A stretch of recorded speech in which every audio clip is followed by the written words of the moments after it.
Hello friends, नमस्ते। Welcome back to sacred truth. फागुन का महीना आया, संग लाया ऋतु की बहार, रंग बिरंगे फूलों के साथ में आया होली का त्योहार। आज हम बात करने वाले हैं होली के त्योहार के बारे में। होली का त्योहार है ही कितना खूबसूरत, नाम सुनते ही एक प्यारी सी मुस्कान आ जाती है, जुबान पर उस बूंदियों का स्वाद आ जाता है। और त्योहार इतना खूबसूरत है, अगर किसी के साथ में मन मुटाव है तो आज का दिन तो सबसे बेस्ट है कि जाइए, उनसे सुलह कीजिए, उन्हें प्यार से रंग लगाइए और कहिए जो हुआ उसे भूल जाइए, अब नए से शुरुआत करते हैं, क्योंकि बुरा ना मानो होली है। तो आज हम बात करने वाले हैं होली के बारे में, होलिका दहन के बारे में। होली के बाद में धूलिवंदन पूरे रंग पंचमी के दिन हम लोग रंगों से होली क्यों खेलते हैं और कुछ रेमेडीज जो हमें हेल्प करेंगी होली के दिन करके, ताकि हम लोग जो है हमारे इर्द गिर्द नेगेटिव एनर्जीज को कैसे दूर कर सके। सो होली का त्योहार मनाया जाता है, शुरुआत होती है होलिका दहन के साथ। सो बेसिकली होलिका दहन यानी कि क्या, जिस दिन होलिका ने भक्त प्रहलाद को, यानी कि फागुन की जो पूर्णिमा है उस दिन होलिका ने भक्त प्रहलाद को अपनी गोद में बिठाया था और उन्हें मारने की कोशिश की थी। अब इन्हें मारने की कोशिश क्यों की गई थी? भक्त प्रहलाद थे हिरण्यकश्यप के बेटे। हिरण्यकश्यप यानी कि एक राक्षस जिसने ब्रह्मा जी की बहुत कठोर तपस्या की और ब्रह्मा जी से वरदान पाया। वरदान में क्या पाया? वरदान में पाया कि वो अमर रहे। ब्रह्मा जी ने कहा ये तो पॉसिबल नहीं है कि कोई भी इंसान अमर तो नहीं हो सकता है। सो उन्होंने ब्रह्मा जी को ट्रिक करने की कोशिश की और उन्होंने कहा कि मुझे वरदान दीजिए कि मुझे कोई भी देव, कोई भी राक्षस या कोई भी मानव नहीं मार सकता है, ना किसी अस्त्र से, ना किसी शस्त्र से, ना दिन में, ना रात में, ना घर के अंदर, ना घर के बाहर मार सकता है। तो ब्रह्मा जी ने इनको वरदान दे दिया। अब इस वरदान से क्या हो गया? इस वरदान से इन्हें हो गया अहंकार कि मैं ही भगवान हूँ। पर इन्हें कहाँ पता था कि इनके घर में इनका बेटा जो गर्भ से ही जो है इनके जो गुरु बन गए थे देवर्षि नारद ने इनके अंदर बीज बोया था भक्ति का, इनके अंदर बीज बोया था भावना का, समर्पण का। किसके प्रति? भगवान विष्णु के प्रति। तभी से भक्त प्रहलाद जो है वो भक्त बन गए थे भगवान श्री हरि विष्णु के। सारा दिन बस उनका ही नाम स्मरण करते, उनका ही जाप करते, उन्हें ही पूरा समर्पण करते। अब इससे जो हिरण्यकश्यप को बड़ा क्रोध आया कि मैं तो सारी दुनिया को बोलता हूँ कि मैं भगवान हूँ, परंतु मेरा बेटा तो मुझे भगवान नहीं मानता है और वो विष्णु को भगवान मानता है। उन्हें क्रोध आया। उन्होंने बहुत कोशिश की प्रहलाद जी को जो है डांट कर, डपोट कर, बांध कर कि भाई अब तुम विष्णु का जाप करना बंद कर दो।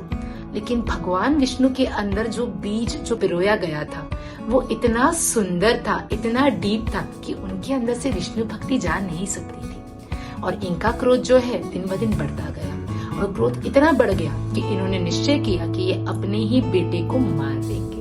अब इन्होंने क्या किया? इन्होंने कभी अपने बेटे को सांप के बिल में छोड़ दिया, कभी पहाड़ी से ढकेलने की कोशिश की। लेकिन भगवान जो भक्त प्रहलाद थे, इनका समर्पण इतना ज्यादा था, जब भी इनके पिता ये कोशिश करते तो ये बस एक ही नाम, एक ही जप करते, ओम नमो भगवते वासुदेवाय। बस इसी नाम माला का जप करते और भगवान को सरेंडर करते। अब जो होगा देखा जाएगा, सब श्री हरि विष्णु के भरोसे। और भगवान तो भक्त के भावना के भूखे हैं, बस भक्त की आवाज सुनते ही दौड़े चले आते उन्हें बचाने के लिए। अब हिरण्यकश्यप परेशान, अब उन्हें क्या करना चाहिए? भाई का दुख बहन से देखा नहीं गया। बहन कौन? होलिका, जो एक राक्षसनी थी। लेकिन इसने भी तब किया था, तब कर जो है इसे वरदान मिला गया था कि अग्नि जो है वो उन्हें जो है जला नहीं सकती। कैसे जला नहीं सकती? क्योंकि उनके पास में एक चुनरी थी। वो चुनरी को अगर वो ओढ़ कर बैठे तो अग्नि जो है इन पे प्रभावित नहीं हो सकती। तो इन्होंने क्या कहा, एक काम करते हैं, एक बड़ा सा अग्नि का ढेर लगाते, उसके बीचों बीच मैं बैठ जाऊंगी प्रहलाद को लेकर। तब कहाँ कौन इसे बचाएगा? अग्नि लगाई जाएगी, मैं तो नहीं जलूंगी पर प्रहलाद जल जाएगा। तो हिरण्यकश्यप को प्रस्ताव बड़ा अच्छा लगा। तो फाल्गुन की पूर्णिमा को ये सारा जो प्रबंध किया गया, बड़ी बड़ी लकड़ियां काट कर लाई गई, इसका एक ढेर बना गया और बीचों बीच जो है होलिका जो है ये बैठ गई प्रहलाद जी को लेकर गोद में। अब प्रहलाद जी तो ठहरे सरेंडर वाले। इन्होंने क्या किया, इन्होंने बस नाम स्मरण कर दिया, ओम नमो भगवते वासुदेवाय का, और ऐसी हवा चली कि वो जो चुनरी जो है वो उड़कर आ गई भक्त प्रहलाद पे, और जल गई कौन, होलिका। होलिका क्यों जली, इस पे वरदान का असर क्यों नहीं हुआ, क्योंकि एक तो चुनरी उड़ गई। क्यों उड़ गई, क्योंकि इन्होंने जो है अपने वरदान का जो दुरुपयोग करने की कोशिश की।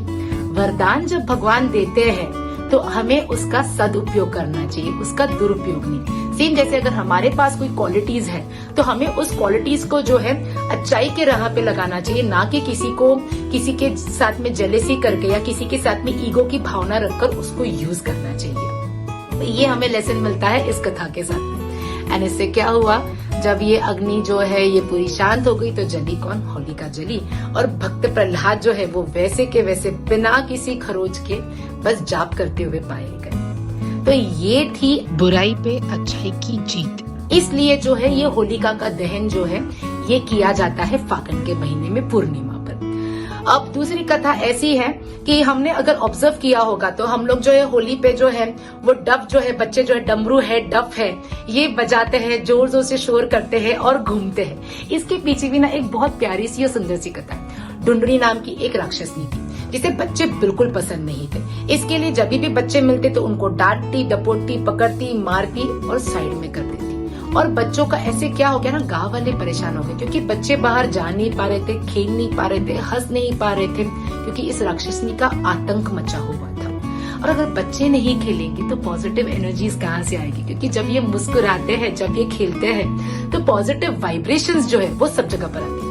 तो सारे के सारे गए भोले भंडारी के पास में और उनसे प्रार्थना की कि अब हम क्या करें, ये राक्षसनी तो बड़ी ताकतवर है, ये बच्चों को मार देगी, अगर उन्हें पकड़ लेगी, उन्हें खा जाएगी, तो ये संसार में जो है हैप्पीनेस कैसे आएगी। तो भोले भंडारी ने कहा कि एक काम कीजिए, आप जो है ना इस राक्षसनी को पकड़ के बांध दीजिए और इसके आजू बाजू में जो लकड़ियों का ढेर लगाकर आग में जो है इसका दहन कर दीजिए।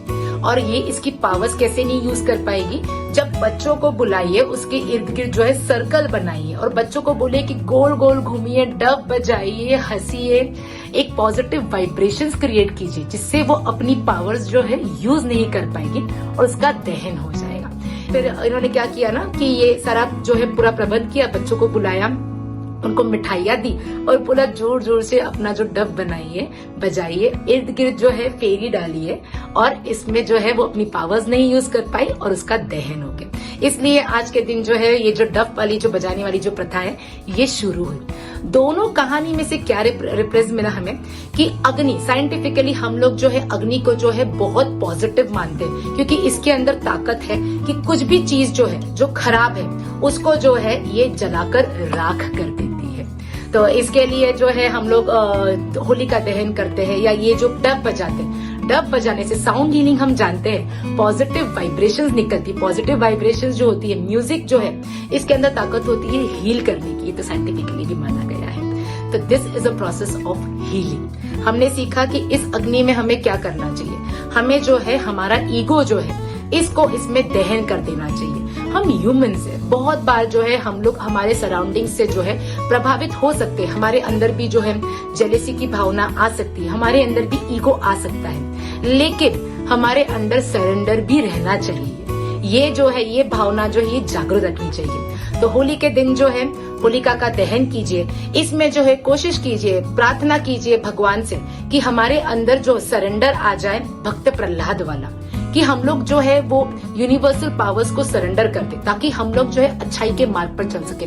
और इसमें जो है दहन करना है हमारा ईगो, हमारी जेलेसी, हमारा एटीट्यूड, हमारी जो नकारात्मक ऊर्जा जो है हमारे पास में आती, जो हमें प्रभाव करती है ये सारे मार्ग पे चलने के लिए, वो सारी नकारात्मक ऊर्जा जो है इस अग्नि में जो है जल जाए।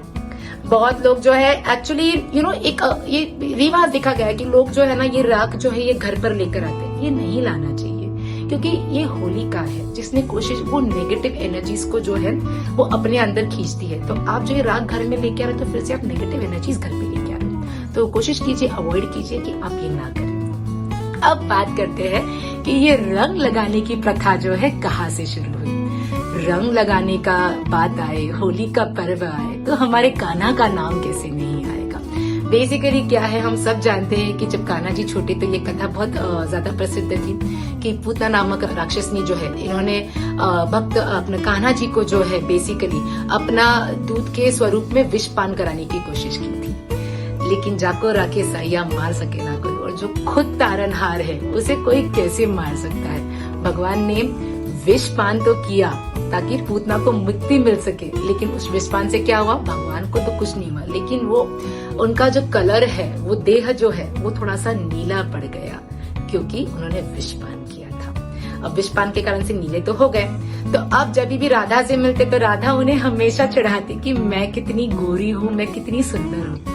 तो कान्हा जी जाते यशोदा मैया के पास में और बोलते कि राधा क्यों गोरी और मैं क्यों काला, मैया मैं क्या करूँ, अब आप बताइए मुझे। तो मैया ने एक दिन बोल दिया, कान्हा एक काम करो, तुम बस कोई भी रंग उठा लो और राधा को रंग दो, उससे क्या होगा, उसका गोरा रंग जो है उसका कलर चेंज हो जाएगा। कान्हा को ये आइडिया बड़ी अच्छी लगी और बस होली वाले दिन कान्हा ने उठाया रंग और चल दिया बरसाना और रंग दिया राधा को अपने ही रंग में।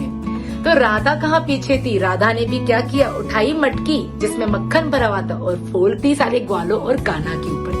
तब से ये जो प्रथा है होली के दिन रंग खेलने की, ये शुरू हुई। और लठमार होली जो है ये इसी वजह से शुरू हुई कि गोकुल वाले सारे जाते थे रंग लगाने के लिए और ब्रज की सारी जो अपनी गोपियां है ये लाठी मार मार के इनको भगाती थी, क्योंकि ये इनको रंग लगाते थे और इनके सुंदर रंग को जो है रंगने की कोशिश करते थे। तो ये इतना सुंदर पर्व जो है ये शुरू हुआ हमारे कान्हा की वजह से।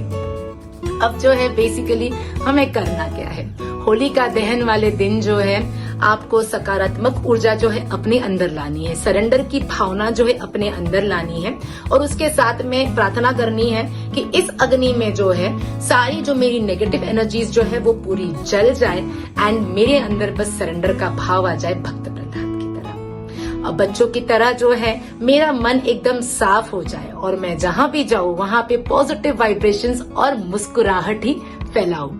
और अगले दिन धूलिवंदन जो त्योहार है उस दिन कान्हा के रंग में बस रंग जाइए इस सरेंडर के भाव से। कान्हा को प्यारा सा कलर लगाइए। फाग उत्सव है तो फूल भी इतने सुंदर आते हैं, कान्हा को फूलों से सजाइए। ब्रज में तो फूलों की होली भी खेली जाती है, तो कान्हा को फूलों से सजाइए, रंगों से कान्हा के रंग में रंग जाइए और उसके बाद में होली का जो ये पर्व है ये खुशी से मनाइए। अब जानते हैं कुछ रेमेडीज, क्योंकि होली का दिन जो है ना ये बहुत पावरफुल माना गया है। अगर आपको लगता है कि आप लोग है ना बहुत सारे नेगेटिव एनर्जी से अट्रैक्टेड हो तो इस दिन जो है क्या उपाय करने हैं अब मैं ये आपको बताती हूँ। एक नारियल लीजिए, आपको लगता है कि आपको बुरी नजर लग गई है, आपके घर में किसी को बुरी नजर लग गई, तो आपको क्या करना है, एक नारियल लेना है, उनके ऊपर जो है ये 7 बार घुमाना है एंटी क्लॉकवाइज और इस नारियल को जो है इस होली के आग में जो है दहन कर देना है। तो इससे क्या होगा, जो भी नजर लगी होगी वो सारी जो ये जो पॉजिटिव अग्नि जो हमने जलाई है, क्योंकि सरेंडर की भावना से जलाई है ना, तो सारी नेगेटिव एनर्जी जो है ये इसको ले लेगी। नारियल के साथ में आप ये उपाय कर सकते हो या फिर ये सेम उपाय आप कपूर के साथ में कर सकते हो। 5 कपूर हाथ में लीजिए, सेम 7 बार जो घुमाइए और इसको जो है होली के अग्नि में प्रवेश कर दीजिए। बेसिकली इसका दूसरा उपाय, अगर आपको लगता है कि आपके फाइनेंसेस बहुत ज्यादा स्टक्ड है, आपको फाइनेंशियल बहुत प्रॉब्लम हो रही है, आपको प्रोग्रेस नहीं मिल रहा है, तो इस दिन भी जो है होलिका दहन वाले दिन आप ये उपाय कर सकते हैं। ये उपाय है गोमती चक्र वाला। गोमती चक्र जो है ना ये मिलता है द्वारका में गोमती नदी के तट पर। इसको है भगवान कृष्ण का आशीर्वाद मिला हुआ है। क्यों? क्योंकि ये व्हाइट रंग की होती है और उसके ऊपर है ना गोल चक्री बनी हुई थी। इस चक्री को है ना लोग जो है भगवान के सुदर्शन चक्र का रिजेम्बलेंस मानते हैं। इसके लिए श्री कृष्ण भी इसे अत्यंत प्रेम करते हैं और माँ लक्ष्मी का भी आशीर्वाद इसको मिला हुआ है। अब माँ लक्ष्मी प्रसन्न होनी है तो गोमती चक्र का उपयोग तो होना ही। तो आप क्या कीजिए, 5, 7, 11 जितने भी आपको मिल जाए उतने गोमती चक्र लीजिए, उन्हें एक लाल कपड़े में डालकर उसको बांधकर अपने हाथ में पकड़ लीजिए। जपमाला लीजिए और ओम नमो भगवते वासुदेवाय इस मंत्र का जाप कीजिए एक पूरी माला। उसके बाद में इसके अंदर सकारात्मक ऊर्जा डालिए और इस पोटली को जो है आप आपके तिजोरी में रख सकते हैं या फिर जहाँ भी आप आपके कैश रखते हैं या आपके भगवान के मंदिर में रखना है तो वहां पे रख दीजिए एंड प्रार्थना कीजिए कि आपकी जितनी भी फाइनेंशियल प्रॉब्लम्स है वो सारे दूर हो जाए एंड आपको जो है एक प्रॉफिट होना शुरू हो जाए। अब अगर आपको लगता है कि रिलेशनशिप में प्रॉब्लम है, ये बहुत ब्यूटीफुल रेमेडी है रिलेशनशिप के लिए। ये आप है ना होलिका दहन वाले दिन भी कर सकते हैं। तो क्या करना है, अगर जिनका इशू है, अगर वो व्यक्ति आपके साथ में नहीं है, तो आप उनका फोटोग्राफ ले सकते हैं और आप जो है ना ये एक पोटली लीजिए जिसमें आप जो है 7 लौंग डालिए, 1 इलायची डालिए, कपूर डालिए, 1 दालचीनी का टुकड़ा डाल के इस पोटली को बांध दीजिए। उसके बाद में 7 बार जो है ना आप ये जो है उस फोटोग्राफ पे घुमाइए और ये जो पोटली है ना ये अग्नि में डाल दीजिए कि ये जो रिलेशनशिप प्रॉब्लम जिनके बीच में हो रहा है वो हील हो चुका है और सारी नेगेटिविटी, सारी कड़वाहट, सारे नेगेटिव कॉर्ड्स जो है इनके बीच के कट चुके और इसको आप अग्नि में प्रज्वलित कर लीजिए। अब अगर किसी से पैसा आना बाकी है तो क्या करना है कि आपको जो है गोमती चक्र लेना है एंड उसके नाम से जो है इस गोमती चक्र को हाथ में पकड़िए कि ये XYZ पर्सन के पास से मेरा जो भी पैसा अटका हुआ है ये मुझे मिल चुका है। हाथ में पकड़कर जो है आपको ओम मंत्र का जाप करना है 5 टाइम्स। आप 5 टाइम्स ओम मंत्र का जाप कीजिए। उसके बाद में जो है ये अग्नि के इर्द गिर्द, होलिका के इर्द गिर्द फेरी लगाइए। आप 7 फेरी भी लगा सकते हैं, 11 फेरी भी लगा सकते हैं एंड फिर इसको जो है आप प्रज्वलित कर दीजिए इस अग्नि में कि इस फीलिंग के साथ में कि जो भी नेगेटिविटी है कट हो गई है और इस इंसान ने आपको आपके पैसे दे दिए हैं।